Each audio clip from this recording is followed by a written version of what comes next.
Bonjour, bonsoir, dear friends. I'm so excited to see you again tonight because we're going to travel to one of my favorite countries in the world. We're going to meet a friend of mine that has been for 17 years at a very famous Chinese company, ASC, that a very close friend of ours, Don St. Pierre, started. And you remember, you've seen Don on the show, great talent, amazing visionary who built ASC. He needed a phenomenal man to help him lead the firm. And his name is Richard Lee. And Richard worked there for so many great years, built the business to the biggest in China. And then Richard, very fortunately for all of us, decided to create two wineries.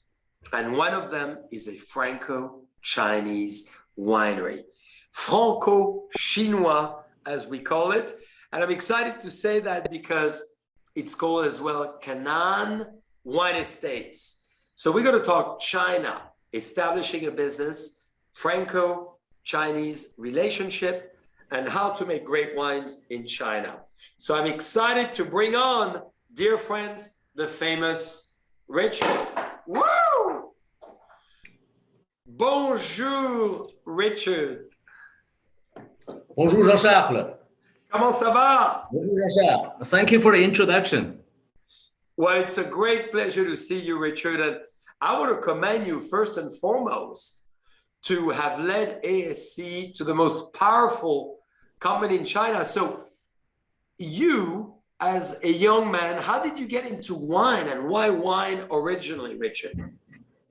Well, it was actually just an accident. By accident, I got into wines.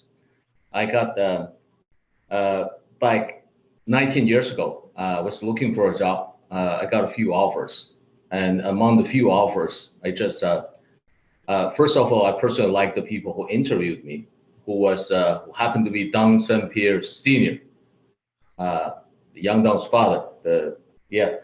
And the second thing is, I think wine is. I thought wine is going to be a fascinating business. I personally drink wine at that stage. Was not yet a wine lover, but wine was indeed in my life. So that's why I took the job in ASC Fine Wines. Yeah. And the other thing is that when you look at the wine industry back then, at that time, was really an emerging market. I think this is a business which has a good future, a good development ahead. So a lot of things to do for even younger men at that stage. So I joined ASC Fine Wines, and then I stayed for 17 years, as you said. And what has been for you the most exciting thing you've observed when you served wine to younger Chinese people? And how do you see, of course, that continuation for the future? For the younger, you talk about my days in ASC Fine Wines or my days? Correct. Your days now. at ASC. In ASC, I think the most exciting thing is that you find the young generation, not only the young generation actually, their curiosity, and they want to learn about the wines. And this is for this market, this is something new for a lot of consumers. And actually, when you serve them, it's a lot of occasion. It's the first time they drink wine, the first time they have contact with the wines. Yeah. So they're excited and they're eager to learn. They want to find out what is about wine, what's inside a bottle, what's inside a glass. And do you think, from a Chinese palate perspective, that wine has enormous potential in China as far as a taste, a flavor, a style? Yeah, I think from my days in ASC until today, we're trying to do a lot of pairing, like wine with food, with different food, and it just turned out that each time we do wine with Chinese food, they actually pair very well. And then in China, we need to remember we have a long history of drinking culture. I mean, wine, alcohol drink is something indispensable when you want to entertain a friend, you have a business dinner, you have a banquet, you have a family get together, and wine is always one of the play a very important role. When I say wine, we have a lot of drinks in here. We have baijiu, which is the traditional alcohol, and then we have wine, we have beer, we have different other things. And wine is a sector which, in my years in ASC, the market grow by anywhere between 40 to 60% year on year. So this segment keep on growing in the past many years. That's very exciting. So on that note, then you decided to create your own business. So congratulations for that. Tell us a little bit about how you did this and your new fantastic project, because that's a very big deal to have the entrepreneurial spirit. It's one thing to import, it's another in many ways to produce. Well, yeah, I think importing wines and running a winery, they're two different business, right? Well, just to correct you a little bit, I'm not a founder of these two winery. I didn't create them, right? And I joined these two winery. About 2 years ago to run these two wineries. The first one is called Domaine Franco-Chinois, which is right here. Gorgeous. Yeah, can you see the bottle? Yeah, beautiful. Yeah. The second one is called Canaan, which will produce a wine named Shi Bai Pian in Chinese, which literally means 100 poem. It actually came from a very famous poem in China, in Tang Dynasty. And then in English, we translate that. We have a more Anglo-Saxon translation. So we translate that into chapter and verse.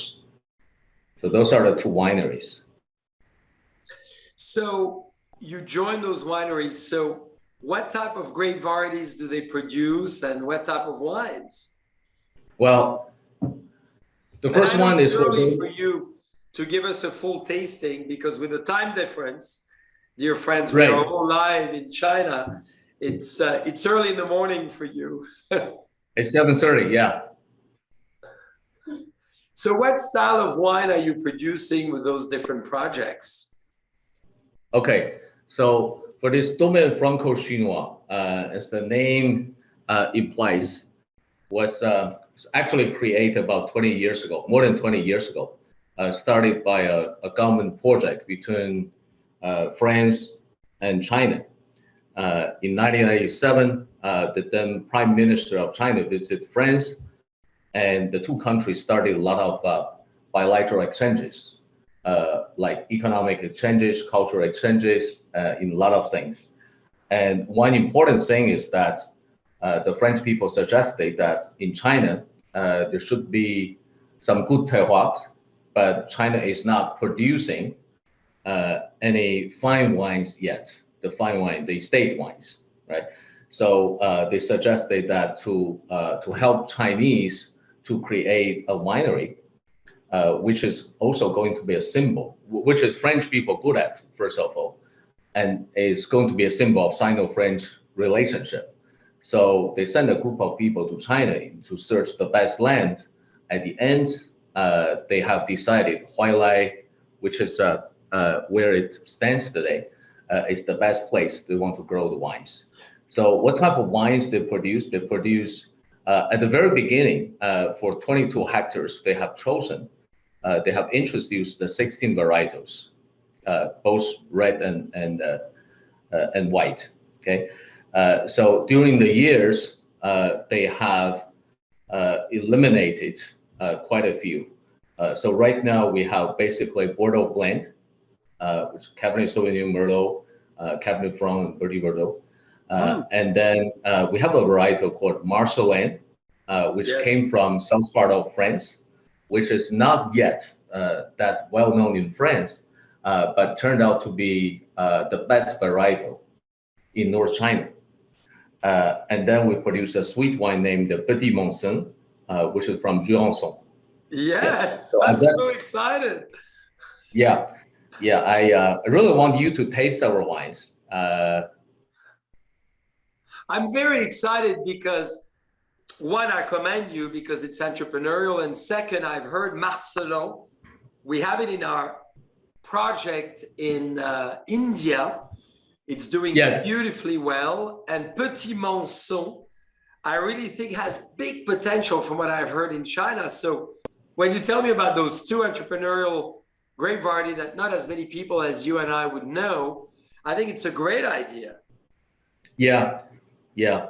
It's well, actually, one thing we need to remember is that you need to experiment year on year. Okay, you can have a very good terroir, and you can have wines from the best places in the world. I mean, it's uh, say we import wines from Bordeaux, from Burgundy, from south of France, but it doesn't necessarily mean it's going to suit your terroir. It's going to suit your local terroir. So that's why during many years, there's elimination, there were improvements. So right now we end up with 5 varietals on these 22 hectares. And Canaan is different. Canaan is much bigger than Domaine Franco-Chinois. Okay. It has, well, so far we produced 15 wines. Well, they're all single varietals. In terms of white, we have Riesling, we have Sauvignon Blanc, Chardonnay. And in terms of red, we have Cabernet Sauvignon, Merlot. We have Tempranillo, surprisingly, and we have Pinot Noir. We have Shiraz. Yeah, we got all these white varietals. It's a kaleidoscope. It's a library of grape varieties. That's very smart, though, to analyze it, to see what performs the best. Right. It is indeed a library. It's well, I learned a story about Canaan before I came, and I became deeply touched by that. It's actually the discovery of Canaan. It's a very exciting story. The founder of the winery, her name is Shir Wang. She's a Taiwanese entrepreneur, and she had an idea of creating the best vineyard in China, the best vineyard in the world, producing high quality wines. So I think some of the founding members, you know of some of the founding members. So she found a group of people, mostly from California, also from Australia, and yeah, they set up a journey from San Francisco to China, and their mission is to find the best land possible. I know who you mean, exactly. In order to build the best vineyard. So yeah, so these people they came to China and they traveled to the most part of North China, 9 provinces altogether, during 3 years in search of the best land. So during these 3 years, they analyzed the climate data, they analyze the soil wherever they go. They send back to San Francisco 500 soil samples to make analysis. Yeah, just to make sure they can find the best land. And then at the end of 3 years, you know what? They have decided Huailai is the right place, and it is right next to Domaine Franco-Chinois. What a coincidence! Right? That's a coincidence. So Domaine Franco-Chinois was discovered by French back in 1998. So in 2009, this team discovered Canaan. They decided Huailai is the best place, and it's about literally 50 meters away from Domaine Franco-Chinois. So I think as a Franco-Californian loving China, we should somehow one day do something with all of you. Yeah, of course, of course. Well, so I think that one of the first thing you come to China should be come to Beijing and visit our vineyard. We're in Hebei province, but with the high with the high-speed train, it takes about 30 minutes from downtown Beijing to our vineyard. Wow. Yeah, that gives us a big advantage commercially, because there's no vineyard in the world which is just next to a population block of 23 million, the city of Beijing. That's amazing. Only 30 minutes from downtown Beijing. So this would be a great honor and a great pleasure. And Richard, always being involved with what you do, as you know, I would always be delighted. So it would be really exciting to see, because we always believe, as well as loving China, that the food, the wines, the population, their acute sense of taste are going to make them great wine lovers in the future, domestically too. Absolutely. So, Richard, would you touch a little bit on the Hebei region? And I don't pronounce it well, but the province of Hebei, I guess. You pronounce it that way, Hebei. Oh, Hebei. Yes. See, my pronunciation is not very good. Well, it's good enough. I understood. You talk about Hebei province. That's where we're situated. Yeah, tell us about that region. So you're 30 minutes by fast train from Beijing. Yeah. What kind of soil, climate, and landscape can people expect when they come and see you? Yeah. So in terms of soil, it's mainly loam and clay with some limestone underneath. And in terms of latitude, we're anywhere between 400 to up to 1,300 meters. So it's quite many variety of grapes are grown. It is actually a traditional wine growing area.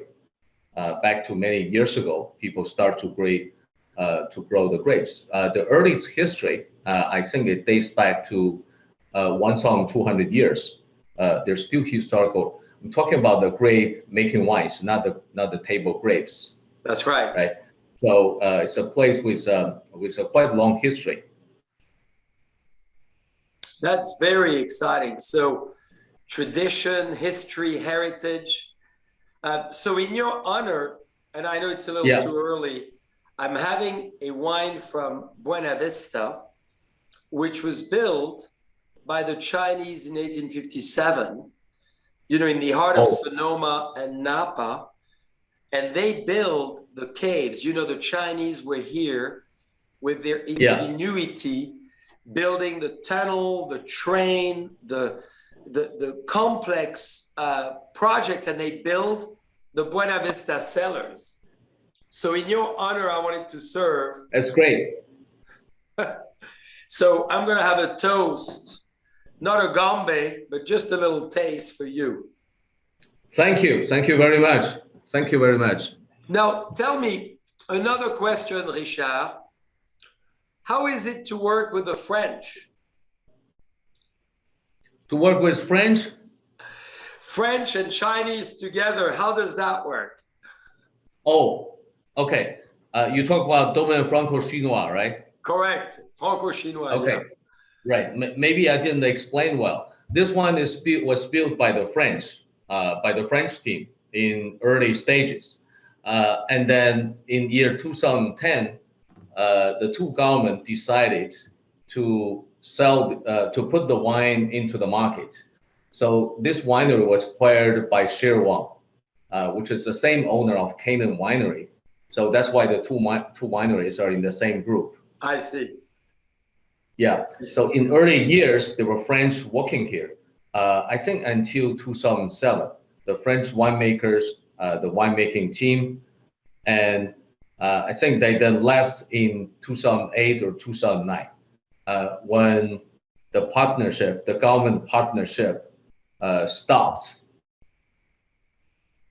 And then it became fully Chinese. Yes. The name is still very good. The name is still very good because it is indeed something done with the effort of two governments. The Ministry of Agriculture, they have picked the best winemaker from France, and all the way from France, stationed in Huailai, which is at that time, back 21 years ago, was actually in the middle of nowhere. That's Yeah. fantastic. So to make the wines, you really need to be on the site, right? You need to be you need to live there. You need to stay there. So it was really not easy at that time. And by the way, they did train Chinese winemaking team. And maybe you know of Zhao Desheng, our current winemaker. Yes, He I was. do. Yeah, I think you know him. Yes, of course. Yeah. Yeah. So he was. Yeah, he at that time he finished his university in winemaking. So he was chosen by Domaine Franco-Chinois to be the winemaker who got trained in France. Yeah. So he spent a year and a half in Bordeaux. He came to China. He came back to Domaine Franco-Chinois, and he planted the first wine with the French team, and he stayed until today as our chief winemaker. So exciting. Wow, I cannot wait Yeah. to come and taste both and to come and visit. Thank you. Thank you. And, We look forward to have you here. Absolutely. And many of our friends, so we're going to put obviously the names of the wineries on all over so everybody can try them. Now, quick question here. Yeah. Where do you see the future? It's a big question, I know, but maybe one of our last questions, because I know it's still early for you. What is the future of wine in China? Well, it is a big question. Well, to answer your question to answer your question quick, I think Well, first you of don't have all, to be too quick. first of all, when you look at the consumer group, the target customers are growing very fast. So when you look at the people born in the 80s born after 80s and born after 90s, the size of the population who drink wines, the portion, is growing very fast. It is becoming something in their lifestyle. That's right. As opposed to the older generation, which tend to drink baijiu, the white alcohol, and all kinds of other drinks. So it is something which become very popular with the younger generation, with the younger consumers. So that's why I'm going to have wine a toast for you. Wine is also it is also considered to be a healthy drink. People drink wine because they think it brings a lot of health factors for your health. So you're bullish about the future? Yes, I do. Exciting. So, by the way, can eventually people find it in France or in America, the two wines, Franco-Chinois and Canine wines, or not yet? Well, we export to a few countries already, but not yet to France, not yet to the US. But I do can find you some wines if you're in San Francisco. I think I can arrange some samples for you and your friends to taste, and you let me know how you feel about that. That would be fun. That would be a lot of fun. And we have a lot of friends from China, as you know, in San Francisco specifically, and in Paris, a big Chinese community that we love, and all over France too. So, Chinese food is extraordinary and is moving up and up and up as not just a takeout, but as well now people go a lot. And there's a great restaurant in the Empress restaurant here in Napa Valley that I love. The owners are wonderful, phenomenal food. So maybe we should have your wine there. Oh, absolutely. Absolutely. Well, Richard, I want to thank you so much for giving us the opportunity to travel to China today, to be together, to see each other again, because it has been a few years now. And don't forget us when you come to France, so Napa Valley. I will. Thank you very much. Thank you very much, Jean-Charles. Chez, Good to merci see you beaucoup. again.